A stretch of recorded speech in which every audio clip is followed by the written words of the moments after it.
I'm Tomlyn Nicholson. This is Monday, February 16, 2026. Secretary of State Marco Rubio addressed European leaders at Munich Security Conference, stressing America's desire for a renewed transatlantic partnership on President Trump's term while urging allies to reduce dependence on U.S. power.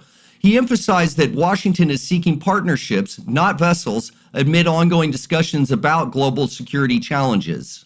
A partial shutdown of the Department of Homeland Security continued into its second day after Congress failed to reach an agreement on funding amid disputes over immigration enforcement reforms.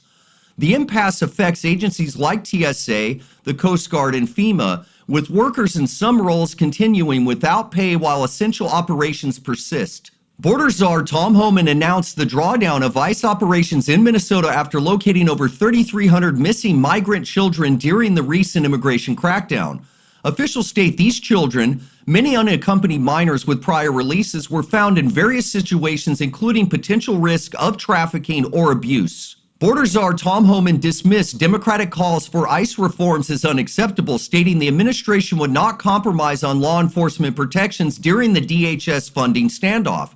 He noted that a smaller force of agents would remain in areas like Minnesota following the recent enforcement drawdowns. President Trump announced a $5 billion pledge in aid for Gaza from members of the Board of Peace ahead of the group's upcoming meeting in Washington. The commitment aims to support humanitarian efforts in the region following recent conflicts.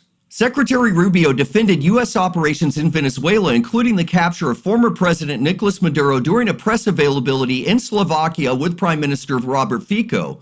He rebuked a reporter for attempting to create division over the actions. Lawmakers returning from Munich Security Conference reported that concerns over President Trump's past statements on Greenland dominated discussions, but expressed confidence that alliances had been mended. Bipartisan attendees noted lingering scars from the episode while highlighting Rubio's reassuring remarks. Senate Democrats vowed to fight Republican efforts for requiring proof of citizenship for voter registration, with Minority Leader Chuck Schumer calling for a partisan push despite broader public support for voter ID measures. The SAVE Act faces challenges advancing through the chambers amid midterm election preparations. President Trump set a one-month deadline for nuclear talks with Iran as the USS Gerald R. Ford carrier strike group deployed to the region to bolster deterrence.